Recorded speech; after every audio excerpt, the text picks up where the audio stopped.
So let me ask you something. Have you ever had a moment on Sunday where you feel peaceful, grounded, hopeful, like everything's sunshines and rainbows, and then by Wednesday, it's already pulled you back out. And shoot, for some people that starts Monday morning, but that's why I'm here right now, midweek, with this video that hopefully encourages you and rejuvenates you until next Sunday. Welcome to Wisdom Wednesday, a midweek reset. So on Sunday, I gave you 6 things to help you protect your peace so that chaos does not consume you. But today, I want to give you 3 things that you can do right now to help you stay steady through the rest of your week. Because peace isn't just something that magically happens, it's something you practice. So number one, pause. Pause before you react. Most of the stress we experience during the week comes from reacting instantly to everything instead of responding. And there is a difference between the two. Reacting comes from emotion and responding comes with purpose. You do not have to respond to every notification or read every headline or respond to every comment, especially the ugly ones from complete strangers that are probably chatbots anyways. Scripture reminds us in James 1:19, everyone should be quick to listen, slow to speak, and slow to become angry. Sometimes the most powerful thing you can do is just simply pause, take a breath, and step away. Pray before responding, because when you slow down, you give wisdom a chance to show up. Number 2, focus on doing the will of God. One thing I've learned in all the years of my life is trying to carry the weight of everything happening everywhere will crush your spirit. Jesus actually addressed this in Matthew 6, verse 34.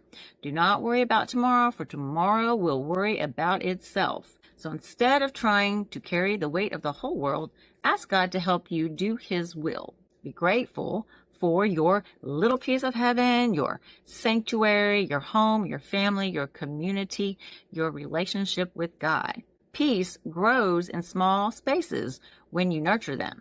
And if your home is sometimes chaotic, go lock yourself in the bathroom or your car or your closet or whatever works best for you just to get some alone time, some solitude, and focus on God. Talk to Him. I literally talk to God more than anybody. Before I move from one activity to the next, whatever I'm working on, I'll ask Him, okay, Lord, what do you want me to do next? What do you want me to focus on next? Constantly asking the Holy Spirit to guide me. Number 3, replace fear. Fear freezes people. And when we focus on our problems, we feel so powerless. But when we focus on what we can do, that changes everything.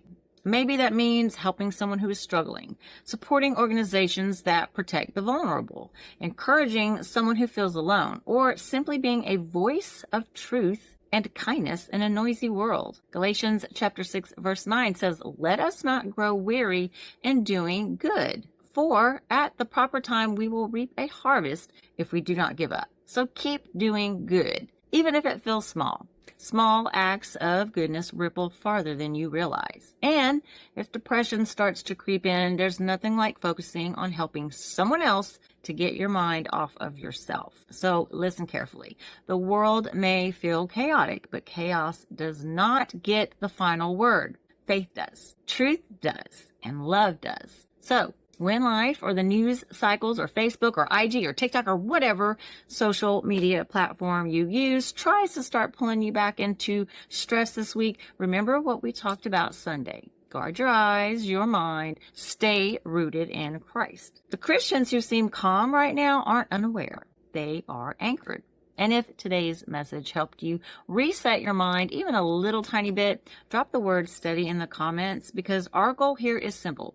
We're not just trying to survive the chaos, we're learning how to stand steady in it. And if you missed the message from Start Fresh Sunday, I gave you a foundation of 6 things that you could work on.